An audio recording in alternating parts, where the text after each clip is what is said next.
الحمدللہ رب العالمین والصلاة والسلام علی سید الانبیاء والمرسلین نبینا محمد وعلی آلہ وصحبہ اجمعین، اما بعد۔ عزیز طلبہ، ایک بار پھر آئی پلس اکیڈمی میں آپ سب کا استقبال ہے۔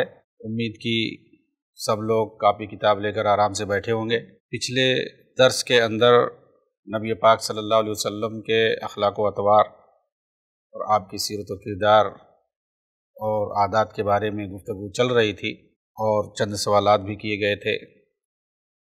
اس درس کے اندر وہی سلسلہ جاری رہے گا اور آپ صلی اللہ علیہ وسلم کے اخلاق و عادات کے بارے میں مزید گفتگو کی جائے گی۔ میں نے حضرت انس رضی اللہ تعالیٰ عنہ، جو کہ نبی اکرم صلی اللہ علیہ وسلم کے خادم خاص تھے، 10 سال آپ نے نبی پاک صلی اللہ علیہ وسلم کی خدمت کی تھی۔ جس وقت آپ صلی اللہ علیہ وسلم مدینہ طیبہ کے اندر پہنچے تھے، اسی وقت آپ کی امی جان نے، ام سلیم رضی اللہ تعالی عنہا نے آپ کو نبی پاک صلی اللہ علیہ وسلم کی خدمت میں لا کر دے دیا تھا کہ یہ میرا بیٹا ہے، آپ کی خدمت کرے گا، اور اس وقت تک آپ خدمت کرتے رہے جب تک کہ آپ کی وفات نہ ہو گئی۔ کہتے ہیں یعنی 10 سال کا تجربہ اپنا بیان کرتے ہیں نبی صلی اللہ علیہ وسلم کی خدمت کرتے وقت۔ آپ صلی اللہ علیہ وسلم نے کبھی بھی مجھے نہیں ڈانٹا اور نہ ہی کبھی جھڑکا، اور اگر میں نے کبھی کوئی کام نہیں کیا آپ کی مرضی کے مطابق تو آپ نے کبھی یہ سوال نہیں کیا کہ تم نے ایسا کیوں نہیں کیا، یا اگر کوئی کام میں نے ایسا کر دیا جو آپ کو پسند نہیں تھا تو آپ نے یہ نہیں کہا کہ تم نے یہ کام کیوں کیا۔ یہ حضرت انس رضی اللہ تعالیٰ عنہ کا بیان ہے۔ یہی وجہ ہے کہ بہت سارے صحابہ سے نبی پاک صلی اللہ علیہ وسلم کی وفات کا ذکر آتا ہے کہ سب نے اپنی اپنی کیفیت اور اپنی اپنی حالت بتائی ہے۔ حضرت انس سب کے بارے میں بتلاتے ہیں کہ آپ کی جب وفات ہوئی ہے تو مجھے ایسا لگا کہ پوری دنیا میرے سامنے اندھیرا ہو گئی، اور یہی وجہ ہے کہ وہ مدینہ میں رہ نہیں سکتے تھے۔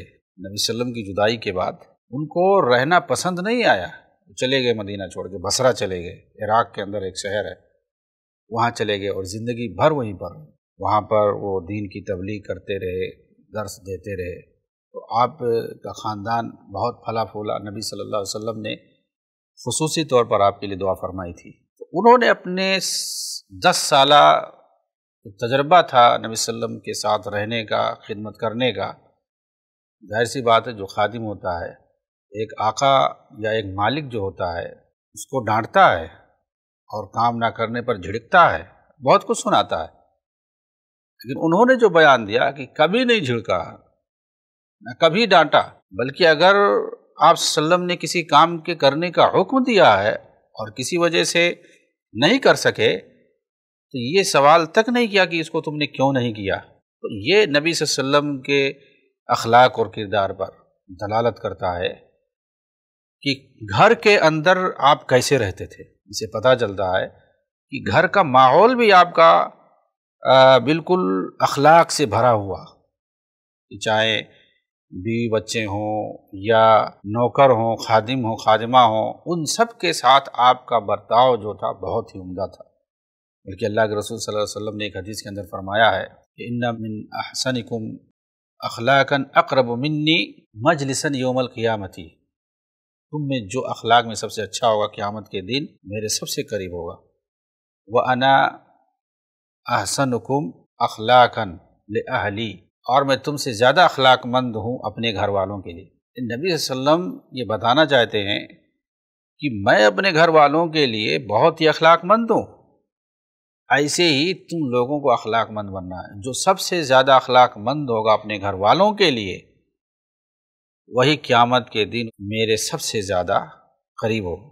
تو آپ خود اخلاق اور کردار کے مالک تھے اور دوسروں کو اس کی دعوت بھی دیتے تھے۔ بلکہ ایک حدیث میں تو صاف صاف آپ نے فرمایا ہے انی بعثت لأتمم مکارم الاخلاق، یعنی بعثت کا ایک مقصد آپ نے بتلایا ہے کہ مکارم اخلاق، عمدہ اخلاق، اچھے اخلاق کی تکمیل کے لیے ہماری بعثت ہوئی ہے۔ تو نبی جو ہوتا ہے، جہاں ایک طرف وہ لوگوں کو اللہ کی عبادت کی طرف بلاتا ہے، شرک پر نکیر کرتا ہے، بت پرستی پر نکیر کرتا ہے، وہیں اچھے اخلاق کی دعوت دیتا ہے۔ تزکیہ اسی کو کہتے ہیں۔ اگر وہ کتاب کی تعلیم دیتا ہے تو دوسری طرف وہ تزکیہ بھی کرتا ہے، وَيُعَلِّمُكُمُ الْكِتَابَ وَالْحِكْمَةَ وَيُزَكِّيكُم، تزکیہ بھی کرتا ہے اور حکمت کی باتیں بھی اور کتاب اللہ کی باتیں بھی سکھاتا ہے۔ تو نبی پاک صلی اللہ علیہ وسلم تزکیہ بھی کرتے تھے، لوگوں کے نفوس کو، لوگوں کے دلوں کو پاک کرتے تھے، پاکیزہ بناتے تھے، اور چاہتے تھے کہ انسان پاکیزگی کی زندگی گزارے، پاک رہے، پاکیزہ رہے اور پاکیزہ زندگی گزارے، اس کا دل پاکیزہ رہے، اس کا نفس پاکیزہ رہے، اس کا عقیدہ پاکیزہ رہے، اس کا ایمان پاکیزہ رہے، تاکہ اس کی وجہ سے دنیا میں بھی وہ سرخرو ہو اور آخرت میں بھی وہ سرخرو ہو۔ تو آپ صلی اللہ علیہ وسلم اخلاق کے اعتبار سے، خواہ وہ اپنے گھر کے لیے ہو یا پڑوسی کے لیے ہو یا کسی کے لیے بھی ہو، سب کے لیے، حتیٰ کہ دوست دشمن سب کے لیے آپ اخلاق مند تھے۔ حتیٰ کہ آپ پر ظلم ہوتا، آپ کے خلاف ناروا ظلم کیا جاتا، لیکن پھر بھی آپ اسے معاف کر دیتے تھے۔ معاف کرنے میں تو آپ بے مثال تھے۔ یہ سب کیا اخلاق پہ دلالت کرتا ہے؟ اگر انسان اخلاق مند نہیں ہے تو اس پر اگر ناروا زیادتی کی جائے، بلا وجہ اگر زیادتی ہو جائے تو کبھی بھی معاف کر سکتا ہے، وہ بدلہ فوراً لے گا، بلکہ مزید وہ کارروائی کرے گا، بڑھ کر کے وہ بدلہ لے گا۔ تو انسان انتقامی ہوتا ہے۔ تو اللہ کے رسول صلی اللہ علیہ وسلم پر بلا وجہ ناحق زیادتیاں ہوتی تھیں، لیکن پھر بھی آپ اسے معاف کر دیتے تھے۔ یہ اعلیٰ اخلاق پر دلالت کرتا ہے۔ ہمسایوں کی آپ صلی اللہ علیہ وسلم اچھی طرح خبر لیتے تھے، جس طرح سے آپ مہمان نواز تھے، آپ اخلاق مند تھے، مہمانوں کی مہمان نوازی کرتے تھے، خواہ وہ مسلمان ہو یا غیر مسلم ہو۔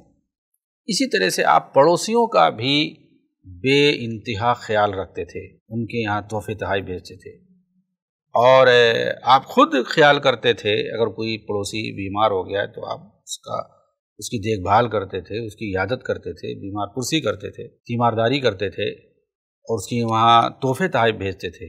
یہ آپ کا کام تھا، یہ آپ کا کردار اور اخلاق تھا۔ خواہ وہ مسلمان ہو، خواہ وہ مشرک ہو، خواہ وہ یہودی ہو، آپ دیکھ بھال کرتے تھے اور مسلمانوں کو نصیحت بھی فرماتے تھے۔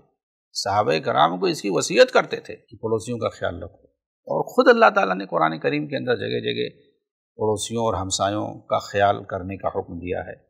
حتیٰ کہ ایک صحابی کا بیان ہے کہ آپ ہمسایوں کے بارے میں اس قدر نصیحت کرتے تھے کہ مجھے ایسا اندازہ ہوا کہ کہیں ہمسایوں کو، پڑوسیوں کو وراثت میں حق نہ دے دیا جائے۔ یہ اندازہ کا مطلب یعنی چونکہ اس وقت وحی نازل ہو رہی تھی، شریعت نازل ہو رہی تھی، تو اس وقت امکان تھا، لیکن اس کے بعد تو کوئی امکان نہیں رہ گیا جب وحی ختم ہو گئی۔ تو صحابی کا بیان ہے کہ آپ اس قدر تاکید فرماتے تھے پڑوسیوں کے بارے میں، ان کا خیال رکھنے اور ان کے ساتھ اچھا برتاؤ کرنے کو لے کر کے، کہ مجھے ایسا لگا کہ کہیں ایسا نہ ہو ان کو جو ہے حق دے دیں، بلکہ نبی صلی اللہ علیہ وسلم نے خود اس بات کا اظہار کیا کہ اللہ تعالیٰ جبریل کے ذریعے سے مجھے اس طرح سے تلقین کر رہا ہے کہ پڑوسیوں کا خیال رکھو، تو مجھے ایسا اندازہ ہوا کہ کہیں اللہ تعالیٰ وارث نہ بنا دے، پڑوسیوں کو بھی ورثہ میں حصہ نہ دے دیا جائے۔ اسے پتہ چلا کہ آپ صلی اللہ علیہ وسلم پڑوسیوں کا بہت زیادہ خیال رکھتے تھے۔ ایک دن صحابہ کا مجمع تھا، آپ صلی اللہ علیہ وسلم نے فرمایا، اللہ کی قسم وہ شخص مومن نہ ہوگا، وہ شخص مومن نہ ہوگا۔ صحابہ نے پوچھا کون؟ اللہ کے رسول؟ تو آپ نے فرمایا جس کا پڑوسی اس کی شرارتوں سے بچا ہوا نہ ہو، محفوظ نہ ہو، لم یأمن بوائقہ، لم یأمن جارہ من بوائقہ، اس کی شرارتوں سے، اس کی اذیتوں اور اس کی تکلیفوں سے اس کا پڑوسی محفوظ نہ ہو، وہ کبھی مومن نہیں ہو سکتا۔ یعنی یہ مومن کا کردار نہیں ہے، یہ مفہوم ایک مومن کا اخلاق نہیں ہے یہ کہ کوئی اپنے پڑوسی کو تکلیف پہنچائے۔ آپ صلی اللہ علیہ وسلم اپنے پڑوسیوں کے گھر جا کر ان کے کام کراتے، پڑوسیوں کے سوا اور جو بھی آپ سے کسی کام کے لیے کہتا اس کو پورا کرتے۔ مدینہ کی لونڈیاں آپ صلی اللہ علیہ وسلم کی خدمت میں آتی اور کہتی اللہ کے رسول میرا یہ کام ہے، آپ فوراً اٹھ کھڑے ہوتے اور ان کا کام کر دیتے، بیوہ ہو، مسکین ہو یا اور کوئی ضرورت مند ہو، سبھی کی ضرورتوں کو آپ صلی اللہ علیہ وسلم پورا فرماتے اور دوسروں کے کام کرنے میں ذرا بھی عار محسوس نہ کرتے تھے۔ آپ بوجھ اٹھا کے لے جا کر کے رکھ دیتے تھے۔ اگر آدمی کو دیکھتے کہ یہ کمزور ہے، وہ یہ کام نہیں کر سکتا ہے، آپ اس کا کام کر دیتے۔ یہ نہیں دیکھتے کہ میں نبی ہوں، سارے صحابہ ہمارے اوپر جان چھڑکتے ہیں، کسی کو بھی آرڈر کر دے تو ایک کو آرڈر کریں 10 لوگ آ کے پہنچ جائیں گے اور مقابلہ کریں گے اس کام کے کرنے کے لیے۔ لیکن آپ کسی کو نہیں کہتے تھے، آپ خود کام کرتے تھے۔ بچوں سے آپ بڑی شفقت سے پیش آتے، ان سے بڑی محبت کرتے تھے، وہ چومتے تھے، ان سے پیار کرتے تھے۔ فصل کا نیا جو میوہ ہوتا تھا، سب سے کم عمر بچہ جو اس وقت موجود رہتا اس کو آپ دیتے تھے۔ راستے میں بچے مل جاتے تو خود ان سے آپ سلام کرتے۔ اسلام سے پہلے عورتیں ہمیشہ کس طرح سے ذلیل رہتی تھی یہ سب کو معلوم ہے، لیکن حضور پاک صلی اللہ علیہ وسلم نے ان پر بڑا احسان کیا، ان کے حقوق مقرر فرمائے اور اپنے برتاؤ سے ظاہر کر دیا کہ یہ طبقہ کسی طور بھی حقیر نہیں ہے بلکہ عزت اور ہمدردی کے لائق ہے۔ آپ صلی اللہ علیہ وسلم کے پاس ہر وقت مردوں کا مجمع رہتا، عورتوں کو آپ صلی اللہ علیہ وسلم کی باتیں سننے کا موقع جب نہیں ملتا تھا، اس لیے خود عورتوں کی درخواست پر آپ صلی اللہ علیہ وسلم نے ان کے لیے خاص دن مقرر کر دیا۔ عورتیں دلیری و بے تکلفی سے آپ صلی اللہ علیہ وسلم سے مسائل پوچھتی، لیکن آپ صلی اللہ علیہ وسلم برا نہ مانتے، ان کی خاطرداری کا خیال رکھتے تھے۔ آپ صلی اللہ علیہ وسلم ساری دنیا کے لیے رحمت بن کر کے آئے تھے، اس لیے کسی کے ساتھ بھی زیادتی اور ناانصافی کو پسند نہ فرماتے تھے۔ یہاں تک کہ جانوروں کے ساتھ لوگ جو بے پرواہی برتتے تھے وہ بھی آپ صلی اللہ علیہ وسلم کو گوارا نہ تھی، اور ان بے زبانوں پر جو ظلم ہوتا آیا تھا اس کو بھی آپ صلی اللہ علیہ وسلم نے روک دیا۔ ایک بار ایک صاحب نے ایک پرندے کا انڈا اٹھا لیا، چڑیا بے قرار ہو کر پر مار رہی تھی۔ آپ صلی اللہ علیہ وسلم نے پوچھا کہ کس نے اس کا انڈا لیا ہے اور اس کو دکھ پہنچایا ہے؟ ان صاحب نے کہا اللہ کے رسول میں نے یہ کیا۔ آپ صلی اللہ علیہ وسلم نے فرمایا اس انڈے کو وہاں جا کے رکھ دو۔ آپ صلی اللہ علیہ وسلم کی نظر میں امیر و غریب سب برابر تھے۔ قبیلے مخزوم کی ایک عورت چوری کے جرم میں گرفتار ہوتی، لوگوں نے حضرت اسامہ رضی اللہ تعالیٰ عنہ جن کو آپ صلی اللہ علیہ وسلم بہت چاہتے تھے ان سے سفارش کروائی۔ حضور پاک صلی اللہ علیہ وسلم نے سب سے فرمایا کہ تم سے پہلے کی قومیں اسی لیے برباد ہو گئی کہ جب کوئی بڑا آدمی جرم کرتا تو اس کو وہ لوگ چھوڑ دیتے تھے اور معمولی آدمی جرم کرتا تو اس کو سزا دیتے تھے۔ اللہ کی قسم اگر محمد کی بیٹی فاطمہ بھی چوری کرے گی تو اس کا بھی ہاتھ میں کاٹ دوں گا۔ تو یہ اخلاق مندی آپ کی تھی، یہ اخلاق میں جرات مندی آپ کی تھی۔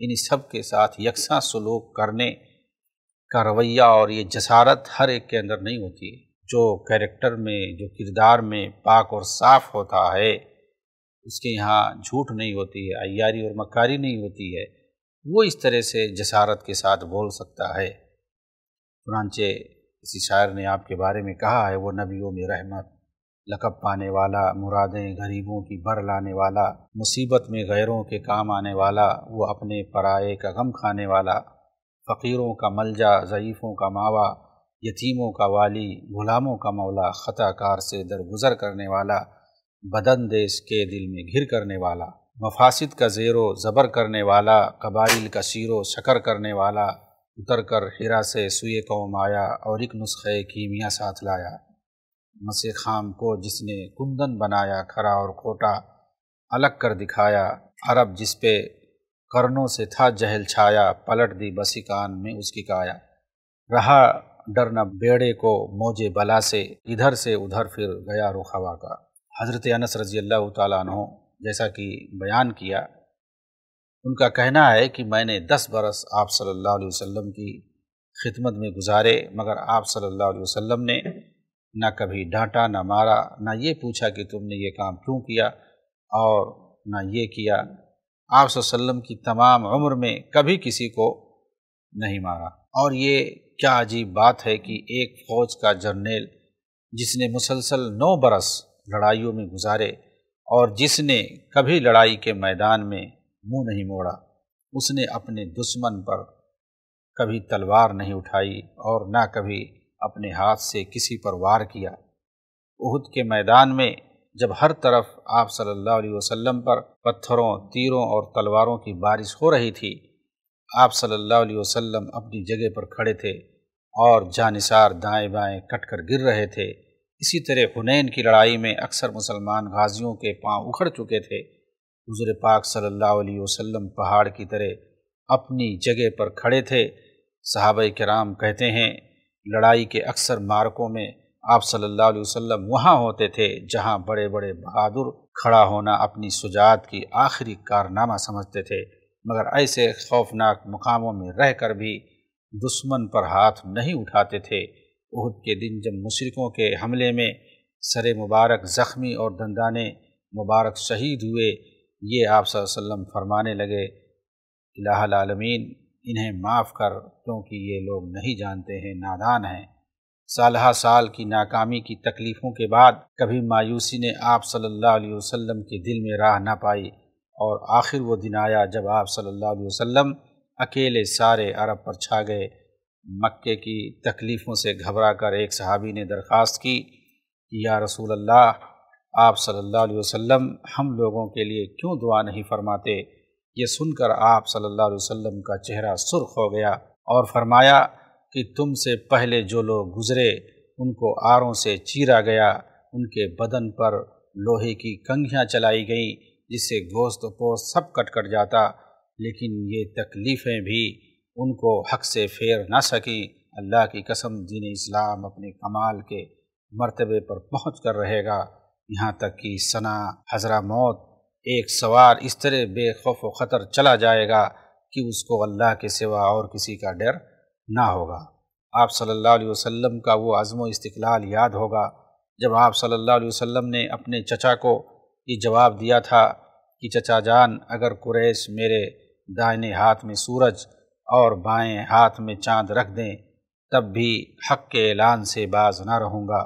گرچہ یہ روایت جو مصنف رحمہ اللہ نے نقل کیا ہے درست نہیں ہے، لیکن معنی کے اعتبار سے صحیح ہے کہ مکہ والوں نے کئی بار آپ سے بارگیننگ کرنے کی کوشش کی تھی، اس طور پر کہ جس چیز کی آپ دعوت دے رہے ہیں اس کی طرف آپ دعوت دیں، لیکن دوسروں کے معبودوں کی مذمت نہ کریں۔ لیکن آپ صلی اللہ علیہ وسلم کبھی بھی ان کی باتوں میں نہیں آئے، اور آپ کو جو مشن دیا گیا تھا، جس کام کے لیے اللہ رب العالمین نے آپ کو لگایا تھا، یعنی توحید کی دعوت کے لیے اور شرک اور بت پرستی یعنی غیر اللہ کی پرستش سے نکالنے کے لیے، نکال کر کے اللہ رب العالمین کی عبادت کی طرف لوگوں کو لانے کے لیے اللہ رب العالمین نے جس کام کے لیے لگایا تھا اس پر آپ نے کبھی بھی کسی طور بھی سمجھوتا نہیں کیا، یہاں تک کہ سورہ کافرون اس کی سب سے بڑی واضح مثال ہے، جس کے اندر اس کی آخری آیت میں آیا ہوا ہے لکم دینکم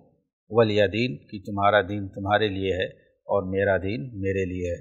چنانچہ اسی وجہ سے مکہ والوں نے آپ سے دشمنی کی تھی۔ اگر آپ بارگیننگ کر لیتے، سمجھوتا کر لیتے تو ظاہر سی بات ہے وہ دشمنی کبھی نہیں ہوتی، آپ کو اپنا گھر بار کبھی نہیں چھوڑنا پڑتا، اور مسلمانوں کو کبھی حبشہ اور کبھی مدینہ نہیں جانا پڑتا، وہیں مکہ میں رہتے۔ لیکن یہ دشمنی تھی لوگوں کی، مکہ والوں کی، طائف والوں کی، علاقے والوں کی، کہ مسلمانوں کو تکلیفیں برداشت کرنا پڑیں، چاہے وہ ہجرت کی شکل میں ہو یا مکہ کی پہاڑیوں میں ٹھوکریں کھا کر کے ہو، مار کھا کر کے ہو، یا شیب ابی طالب میں 3 سال بھوکے اور پیاسے رہ کر کے بائیکاٹ، سوشل بائیکاٹ کی شکل میں ہو۔ مختلف شکل میں مکہ میں مسلمانوں نے تکلیفیں برداشت کیں، لیکن انہوں نے دین کی جو دعوت تھی، توحید کی جو دعوت تھی، اس کو کبھی نہیں چھوڑا، اور شرک اور بت پرستی کے خلاف جو ان کی مہم تھی، اللہ رب العالمین کے خلاف جو ان لوگوں نے جنگ کیا ہوا تھا،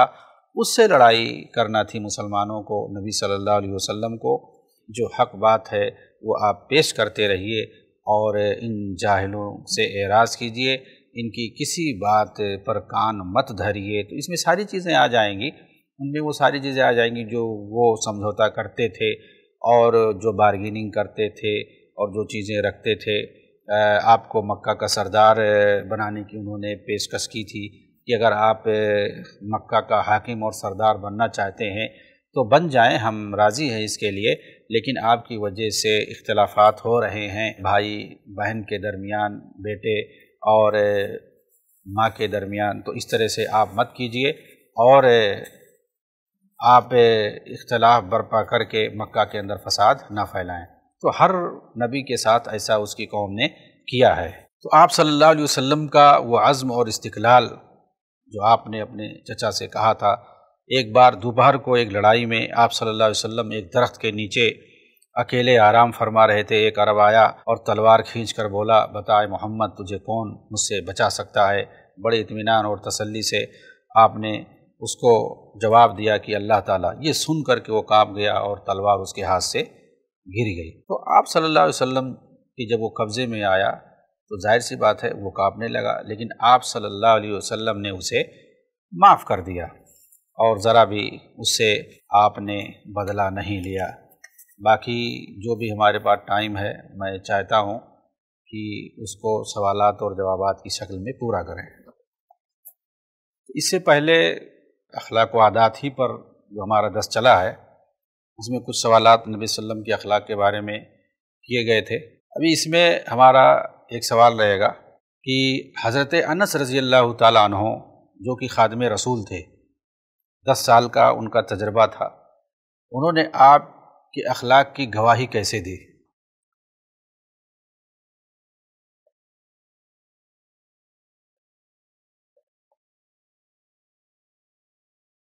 حضرت انس نے کیا کہا آپ صلی اللہ علیہ وسلم کے اخلاق کے بارے میں؟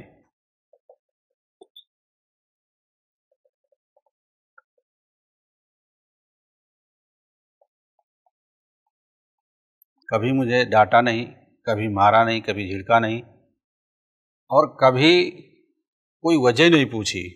اگر میں نے کوئی کام نہیں کیا آپ کی مرضی کے مطابق تو اس کی وجہ نہیں پوچھی کہ ایسا کیوں نہیں کیا، اور اگر میں نے کوئی ایسا کام کر دیا جو آپ کی مرضی کے خلاف تھا تو اس پر بھی یہ نہیں پوچھا کہ ایسا کیوں کر دیا۔ بچوں کے ساتھ آپ کا برتاؤ کیسا تھا؟ بچوں کے ساتھ خاص طور سے آپ کا کیا برتاؤ رہا ہے؟ تو جیسا کہ بتایا گیا آپ صلی اللہ علیہ وسلم انتہائی شفقت اور انتہائی مہربانی کے ساتھ پیش آتے تھے، حتیٰ کہ بچوں سے سلام کرنے میں پہل کرتے، انہیں چوم لیتے اور محبت کرتے۔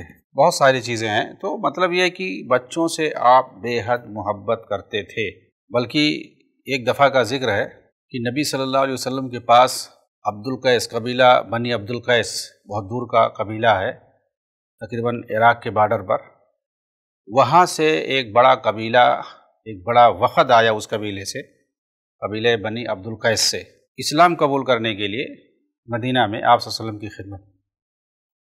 اس وقت آپ صلی اللہ علیہ وسلم کے پاس کچھ بچے تھے، حسن حسین وغیرہ، آپ کے پاس آئے دوڑتے ہوئے، تو آپ نے ان کو اٹھا کر کے اپنی گود میں بٹھا لیا اور ان کو چومنے لگے، بچوں کو آپ چومنے لگے۔ آپ کے گھر میں حسن تھے، حسین تھے، اور اسی طرح سے جو آپ کی ایک اور بچی تھی، آپ کی بیٹی کی بیٹی، ان کا نام امامہ تھا، امامہ بنت ربی، جو زینب کی بیٹی تھی۔ امامہ بھی رہتی تھیں آپ کے گھر میں، امامہ، اور اسی طرح سے اسامہ بھی چھوٹی ہی تھے، لیکن خاص طور سے جو سب سے چھوٹے تھے وہ امامہ تھیں، اور حسن اور حسین۔ تو آپ بچوں سے گھر میں بھی پیار کرتے تھے اور باہر کے بچوں سے بھی پیار کرتے تھے۔